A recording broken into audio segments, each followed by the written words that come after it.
All right, y'all, so it's time for some more conspiracy theories and unexplained mysteries. But before we get to the craziness, we got to unplug some more people out of the Matrix, man. And you do that by hitting the like button and then going to the comment section and putting hashtag unplug there. All right? And if you're new, you know what to do. Hit that subscribe button and join the family. It's down below somewhere. Just hit that subscribe button. All right? Let's check out the crazy videos today. Here we go. Bombshell claims from a military whistleblower. UFO wreckage recovered by the U.S. kept classified by a secret government program for decades. Tonight, a world television exclusive you will only see on News Nation. Welcome to Elizabeth Vargas Reports, earning your trust every night.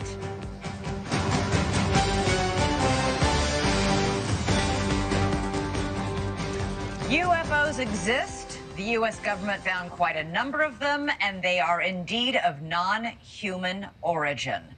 Those are the explosive allegations from a former intelligence officer tonight in a whistleblower complaint that the Inspector General is taking very seriously. 36-year-old Air Force veteran David Grush is exposing what he calls a top-secret military program that has reportedly found wreckage of fully intact UFOs. The government now calls them UAPs, or unidentified anomalous phenomena. For years, there have been whispers and rumors that the government had aircraft of non-human origin. This report is the first evidence it might be true. The Inspector General has called Grush's complaint urgent and credible. Tonight, we have a world television exclusive interview with the whistleblower in which he claims we not only have the aircraft, but the government has been keeping much of its secret from Congress and from the public. News Nation senior national correspondent Brian Enton is here with the story, and this is a blockbuster. It is a blockbuster. It's really hard to wrap your mind around this. I've been working on this for the past couple of weeks. I'm still having a hard time processing all of it. Over the last couple of years, it sort of became mainstream to discuss UFOs. The government has released videos. They've acknowledged that we don't know what some of this stuff is out there that we have on camera, but this really takes it all to another level. For the very first time, the world is about to hear from a former high-level U.S. intelligence officer who says the government has some of the unidentified craft in its possession. He is revealing these exclusive details about the secret government program. We're going against the wind. The wind's 120 knots from the west. Oh my gosh, dude. Wow. We have all seen these blurry videos of unidentified flying objects. Video evidence, if you will, that only... I would basically go out on a limb to say these videos have gone more than viral. You know what I mean? They've superseded viral.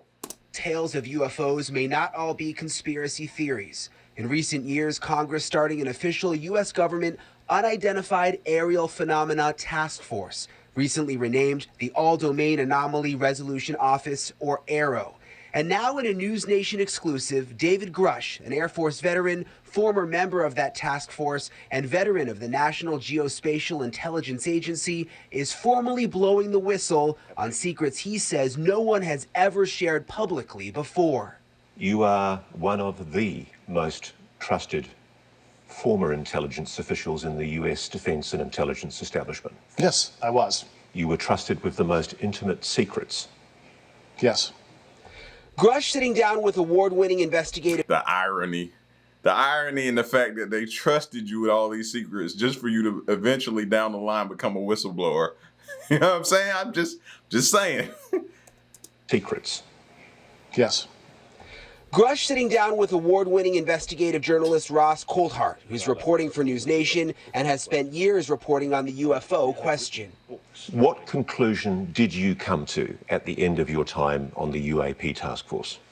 The UAP task force was refused access to a broad crash retrieval program. When you say crash retrieval, what do you mean? These are retrieving non-human origin technical vehicles, call it spacecraft if you will, non-human, exotic origin vehicles that have either landed or crashed. We have spacecraft from another species. We do, yeah. How many? Quite a number. You're kidding. No. I thought it was totally nuts, and I thought at first I was being deceived. It was a ruse. People started confiding in me. They approached me. I have plenty of current and former senior intelligence officers that came to me many of which I knew almost my whole career, that confided in me they were a part of a program. They named the program. I've never heard of it. And they told me, based on their oral testimony, and they provided me documents and other proof, that there was, in fact, a program that the UAP task force was not read into. Now, my question is, what's causing them to come forward? Obviously, it's something weighing on them heavy, bro. Tired of either carrying the lies around, tired of either being deceptive to the people. Something's weighing on them heavy, or it's something they're seeing, something that they want to come forth and talk about, bro, is weighing on them pretty heavy. It's happening a lot now. You're starting to see it more. There was, in fact, a program that the UAP task force was not read into. Grush alleges the U.S. government has recovered non-human craft for decades. He's filed a whistleblower complaint saying he gave what he calls the classified proof to Congress and the intelligence community inspector general. News Nation has confirmed David Grush's credentials and resume. We've not seen or verified the alleged proof he says he's provided to investigators. He says he can't show us the proof for national security reasons. He also tells us he's not seen photos of the alleged craft himself, but has talked extensively with other intelligence officials who have. If you're right, if you're telling us the truth, everyone, the entire American public, has been lied to for decades. Yeah, there's a sophisticated disinformation campaign targeting the U.S. populace, which is extremely unethical and immoral. You are saying to the human race, for the first time, an official intelligence representative at a high level from the US government is saying publicly, we are not alone. We're definitely not alone. Absolutely, the data points empirically that we're not alone, yeah. Do we have bodies? Do we have species of Well, non-human? naturally, when you recover something that's either landed or crashed, sometimes you encounter dead pilots. And believe it or not, as fantastical as that sounds, it's true. It's also harder for people to wrap their minds around the concept of a crashed object from somewhere else. It's easier to accept that, yeah, we see things in the sky that we can't explain. Journalist Leslie Kane. Here's the problem, though, right? It's like a gift and a curse. We do these interviews with these whistleblowers, right? And it's kind of like tipping them off that we're on to them, that they have either a spacecraft or an alien. So they move them. When we do these interviews, the interviews go out public to the masses. We're tipping them off that we're on to them. We got to figure out a way to not tip them off. Just like with Area 51, I don't believe nothing's there anymore. When Area 51 started becoming like well known to the mass public and everybody like that, I just knew in the back of my mind, I was like, whatever's there now is gone. They done moved it. It's nothing there probably now worth finding. And that was just my thought process. We got to figure out a way, but at the same time, we still don't want to stop them from coming forward and letting us know what's going on. So I don't know the answer to how do we not tip them off. In broke Grush's whistleblower story this morning in the debrief, Ms. Kane's career has been mainstream and credible, having written a series of reports on UFOs in the New York Times dating back to 2017. He has the credentials, but there's no documents that he's handed over. There's no pictures. And as a journalist, you want to see documents, you want to see pictures. Does that raise a red flag?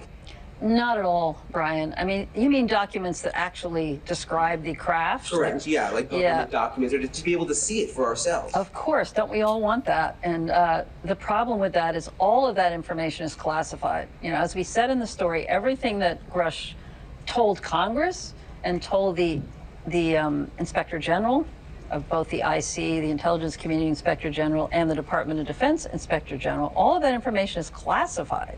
In 2017, Kane reported exclusively in the New York Times that the Pentagon had a secret UFO program. 3 years later, the Pentagon confirmed her story. Her latest report is even more explosive, but Kane says she has multiple sources who back up Grush's story. I believe it because of all the sources I have who have told me the same thing. So who am I to doubt these very, very high-level people who have been inside these programs for decades, have done their work, and are all telling me the same thing? I mean, I don't think there's some kind of conspiracy among all these people who don't know each other to make something like this up. So I've got to be blunt about this. You're not making this up. This is not a lie. No, absolutely not. Because everybody watching this right now is looking at your face. They're going, is this guy for real? I am for real. And I'm sitting here at great personal risk and obvious professional risk by talking to you today. I was about to say, his credibility is definitely on the line. And just within the last 10 minutes or so, the Pentagon has released a statement to News Nation about this report. They say to date, AARO has not discovered any verifiable information to substantiate claims that any programs regarding the possession or reverse engineering of extraterrestrial materials have existed in the past or exist currently. AARO is committed to following the data and its investigation wherever it leads. AARO, working with the Office of the General Counsel and the Air Force Office of Special Investigations, has established a safe and secure process for individuals to come forward with information to aid AARO in its congressionally mandated historical review.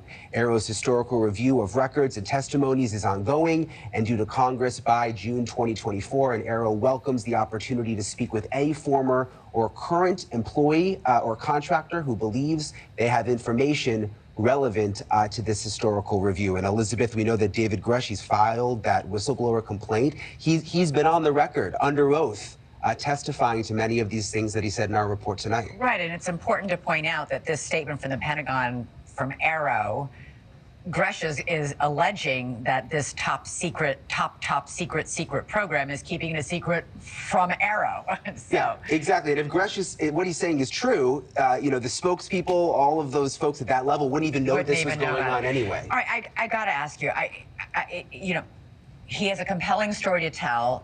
Very little of it seems like firsthand knowledge. Isn't he just repeating what somebody else has told him or somebody else has showed him? Yes, that is what he's doing, but he says he's talked to a number of people who are in very, very high-level positions. He also had basically the highest level of classified material information that he was able to receive. We went back and checked over, his history, all of his credentials, check out completely. Unfortunately, there's in addition, a couple people have come forward publicly to vouch for him, people who are high-ranking. They have, and this article first came out this morning, and I think it's interesting that, there hasn't been any sort of effort to discredit what he has said either from the Defense Department. So interesting. So what happens, and have we had any reaction, by the way, from members of Congress who have been taking this seriously in the last couple of years? We've seen congressional hearings. We've seen NASA's hearing just about a week ago on UFOs or UAPs, whatever you prefer to call them. We've seen the DNI give a briefing to the White House on this. We've been hearing whispers and rumors for years. I remember even former President Trump, when he was in office, sort of saying, oh my gosh, if you knew what I knew about UFOs. Yeah. So there's always been this intrigue. There has, and think about it, Elizabeth, if you go back 15 or 20 years, if we were sitting here talking about UFOs, people would think that we were nutty. Now it's gotten to the level of where it is somewhat accepted because the government has come forward to a certain extent and acknowledged that there are these videos that exist. The Navy has released the videos themselves and said, we're not sure exactly what this is that we're seeing. Of course, what Grush is saying really just sort of takes it to the next level. Boy, it sure does. It's almost impossible to believe. All right, Brian Enton, thanks. Good evening and welcome to Tucker Carlson Tonight. Sometimes you wonder just how filthy and dishonest our news media are. You'll be in the shower and you'll think they're bad, but how bad are they? Well, here's one measure of their badness. You can try this at home. Ask yourself, is any news organization you know of so corrupt that it's willing to hurt you on behalf of its biggest advertisers? Anyone who do that is obviously Pablo Escobar level corrupt and should not be trusted.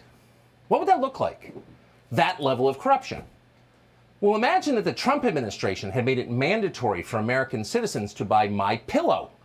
That's one of Fox News' biggest advertisers. Imagine the administration declared that if you didn't rush out and buy at least one MyPillow and then at least another booster pillow, you would not be allowed to eat out. You couldn't re-enter your own country. You couldn't have a paying job. MyPillow, they told you with a straight face, was the very linchpin of our country's public health system. Now imagine as they told you that Fox, as a news organization, endorsed it, amplified the government's message. Imagine if Fox News attacked anyone who refused to buy MyPillow as an ally of Russia, as an enemy of science. And then imagine that Fox kept up those libelous attacks even as evidence mounted that MyPillow caused heart attacks, fertility problems, and death. If Fox News did that, what would you think of Fox News? Would you trust us? Of course you wouldn't. You would know that we were liars. Thank heaven Fox News never did anything like that, but the other channels did. The other channels took hundreds of millions of dollars from big pharma companies, and then they shilled for their sketchy products on the air. And as they did that, they maligned anyone who was skeptical of those products. At the very least, this was a moral crime. What? It was disgusting, but it was universal. It happened across the American news media. They all did it. So at this point, the question isn't who in public life is corrupt, too many to count. The question is, who is telling the truth? There are not many of those. One of them is Robert F. Kennedy Jr. Robert Kennedy knew early that the COVID vaccines were both ineffective and potentially dangerous, and he said so in public to the extent he was allowed. Science has since proven Robert F. Kennedy Jr. right, unequivocally right. But Kennedy was not rewarded for this. He was vilified. He was censored because he dared to criticize their advertisers. The news media called Bobby Kennedy a Nazi, and then they attacked his family. But he kept doing it. He was not intimidated, and we were glad he wasn't. This is one of those moments when it's nice to have a truth teller around. It's helpful because suddenly the stakes are very high. Considering what's happening in Ukraine, a topic most of us don't know much about because the details are not reported. It was a year ago that every media outlet in the United States, from USA Today to the New York Times, told you it was a dangerous conspiracy theory to believe the U.S. government had ever funded secret biolabs in Ukraine. The idea was ridiculous. In fact, it was Russian disinformation. And then one day, in sworn testimony, Toria Nuland of the State Department accidentally admitted that it was true. Yes, she said, there are many secret biolabs in Ukraine. And, quote, we are now, in fact, quite concerned that Russian troops, Russian forces, may be seeking to gain control of them. Wait a second. Bro, who do you trust these days, man? Who do you trust? Like, I just feel like everything and everyone is lying. Like, it's so hard to believe anything that you hear these days. Okay, you may be wondering, why does the U.S. government maintain secret biolabs in a primitive country like Ukraine? Why not Austria? Why Ukraine? And why didn't we dismantle and remove these secret biolabs when the war with Russia started? Nobody ever explained that. This show was attacked for asking the question. Now we have learned that actually it is far worse than just biolabs. Not only has the Biden administration been maintaining these labs in Ukraine in the middle of a war, it also has, quote, sensitive nuclear technology in Ukraine as well. And no, we're not making that up. They admitted it today. Watch. While Ukrainian staff are still operating the Zaporizhzhia nuclear power plant, it does fall under the control of Russian armed forces and is currently being managed by Russia's state-owned nuclear energy firm Rosatom. So this is a significant concern, and essentially in this letter that has been reviewed by CNN, sent by the US Department of Energy to Rosatom, the US government has essentially warned Moscow not to touch the Zaporizhzhia nuclear power plant because of this sensitive American nuclear technology at the plant. So many questions here, but we'll begin with the biggest one. What exactly is, quote, sensitive American nuclear technology? Sensitive American nuclear technology? Probably not to produce energy. No one in the media is going to ask that question. But if it's in the middle of Ukraine, in the middle of a war, it stands to reason this sensitive American nuclear technology has military applications. In other words, these are nuclear weapons. What else could they be? We'll stop speculating there. But take 3 steps back. This is all so crazy and so reckless, it is hard to believe it's happening. Here you have a Democratic president gone completely off the rails, completely, with existentially dangerous consequences, prosecuting a war that can only hurt the United States. A war with no upside. It is awful to watch. But it is not without precedent. Something similar happened 55 years ago in 1968. Another remarkably turbulent and ugly year in American history that has many parallels to this. What are we doing? Spring, in March of 1968, Robert F. Kennedy Sr., the former Attorney General, the brother to the slain president, announced his candidacy against the incumbent, fellow Democrat Lyndon Johnson. And the overriding issue then, as now, was a pointless war then in progress. This is from Robert Kennedy Sr.'s announcement. I am announcing today my candidacy for the presidency of the United States. I run to seek new policies.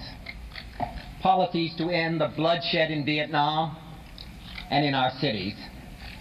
Policies to close the gaps that now exist between black and white, between rich and poor, between young and old, in this country and around the rest of the world. I run for the presidency because I want the Democratic Party and the United States of America to stand for hope instead of despair, for reconciliation of men instead of the growing risk of world war. To be clear, Robert F. Kennedy was not against all war on principle. He was against that war because he believed, with a lot of evidence, that it was not helping the United States in any way. But you weren't allowed to say that. He did. Party bosses hated him for that, but rank-and-file Democrats loved him. They put pictures of his face in their homes like icons. In the end, they named a football stadium after him in Washington. That was more than half a century ago. He was, of course, murdered in June of that year. But now Kennedy's son is embarking on a similar challenge to his own party and for similar reasons. Robert F. Kennedy Jr. announced today that he is running for president in the primary against Joe Biden. Here's part of what he said. We were told initially that the objective was humanitarian. Many of the steps that we've taken in the Ukraine have seemed to indicate that our interest is in prolonging the war rather than shortening it. So if those are our objectives, to have regime change and exhaust the Russians, that is completely antithetical to a humanitarian mission. That's supposed to be the face of extremism, but that's not extreme. It's rational and calm and well deliberated. Bobby Kennedy himself is not extreme. He is deeply insightful. And above all, he is honest, no matter what you think of the substance of what he says. Here, for example, is his recent analysis of the Biden administration's foreign policy. Big picture. Quote, the collapse of U.S. influence over Saudi Arabia and the kingdom's new alliances with China and Iran are painful emblems of the abject failure of the neocon strategy of maintaining U.S. global hegemony with aggressive projections of military power. China has displaced the American empire by deftly projecting instead economic power. Over the past decade, our country has spent trillions bombing roads, ports, bridges, and airports. China has spent the equivalent building the same across the developing world. The Ukraine war is the final collapse of the neocon short-lived American century. End quote. Now, you may agree with that analysis, maybe you don't. Either way, if you're an honest person, you understand this is exactly the moment in our history when we need serious adult conversations about the world around us, a world that is changing to our detriment, and how we ought to respond to those changes. Bobby Kennedy would love to have those conversations. He's not running to get rich. He's running to make things better, but he's not allowed to have those conversations. He's been censored. Other media won't even talk to him. He criticized their advertisers. Here was the reaction on television today. The anti-vaccine activist, Robert F. Kennedy Jr., has filed paperwork to run for president as a Democrat in 2024. You see it on Fox News. You see it from Joe Rogan. You hear it from Robert F. Kennedy Jr. There are a lot of dangerous people out there who are not accepting the fact that these vaccines protect people from dying from COVID. I've written for years about Robert Kennedy and other liberals who are absurd in their anti-vaccine, anti-science activities. People like the Robert F. Kennedy Jr.'s, the people with big platforms that are using them to be anti-mask and anti-vax. He's extreme. He's dangerous, said one. Notice not there, not anywhere is a point-by-point rebuttal of his actual points. They never engage him on the facts. They can't. They would lose. Instead, they impugn his character. Now, that man they call dangerous is Joe Biden's leading primary opponent, and their view remains the same. Shut up. You're not allowed to talk. We disagree with that. We're not Democrats, but Bobby Kennedy is one of the most remarkable people we have ever met. What's behind the Sphinx's ear? Hidden in plain sight for many a millennia, there is clearly a blocking stone still in place. a blocking stone we would never have noticed if it weren't for a rather unusual source of information. Recently, we covered the amazing story of Kipriyanovich Boriska, the extraordinarily intelligent boy from Russia that, from a young age, has supposedly been able to remember a past life, a life as a pilot upon the once flourishing planet Mars, destroyed during a catastrophic war. What is extraordinary regarding this claim, however, is the remarkable information that Boriska has somehow been able to share from a very young age, information which has taken astronomers many years to realize. According to Boriska, life on Earth will change irrevocably when the Great Sphinx is unlocked, using a mysterious mechanism behind one of its ears. Unfortunately, he has not given any further details about what exactly the opening of the Sphinx will do, though this was enough for us to notice the anomaly resting upon this very ancient monument. Boriska has unfortunately since disappeared. However, while in the public eye, he claimed that he was a reincarnated soldier, placed here upon Earth to avert the same destructive fate as Mars, claiming that many of his kind exist upon the Earth, calling them indigo children, often stating all of this while in a trance, which is highly— Plenty of his kind exist on Earth. Okay. Just making sure I'm not the only one that heard that part. I didn't want us to breeze past that part pretty quick and not let that sink in.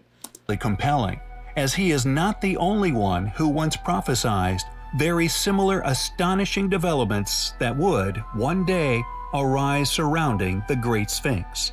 Edgar Cayce, an American Christian mystic, would often answer questions on subjects such as healing, reincarnation, wars, Atlantis, and future events, also while in a trance. Was Cayce also an indigo child? Graham Hancock is another figure who has publicly claimed that there are many mysteries still left to be unraveled surrounding the Sphinx, specifically that a time capsule is hidden within the Sphinx, a capsule that we will only discover as a species once we are intellectually capable of absorbing its message. When it was shared within the mainstream media recently that an enormous cavity had indeed been quietly discovered within the Great Pyramid of Khufu, the largest of the Great Pyramids, the only one with tunnels constructed within its inside, and additionally, the only one which is, in fact, 8-sided. The reaction by the Egyptian Antiquities authorities was very revealing of their attitude towards secrets being revealed to the public. Not only were the claims made from reliable sources, but they are also backed up by extensive research projects, and indeed, its resulting evidential data. However, this has not deterred Professor Zawi Hawass from publicly denying any such cavity's very existence, shrugging off all claims and accompanying research as, quote, lies and hearsay. With such enormous hurdles in place, prepared to stifle any such discoveries from going public, it is inevitably going to be an uphill battle to expose the truth regarding the Great Sphinx of Giza. Stuff make your head spin off, man. Some of the things being, kept from us, hidden from us, the lies being told, deceit. You know what I mean? Listen, bro, that's why I'm here for the conspiracy theories, though. We're going to figure all this stuff out. I promise you, man. We're going to figure this stuff out, bro. If they let us. Y'all get at me in the comment section, man, and let me know what you thought about this video. And leave a like and share the video. Till next one, I'm gone, man. Peace.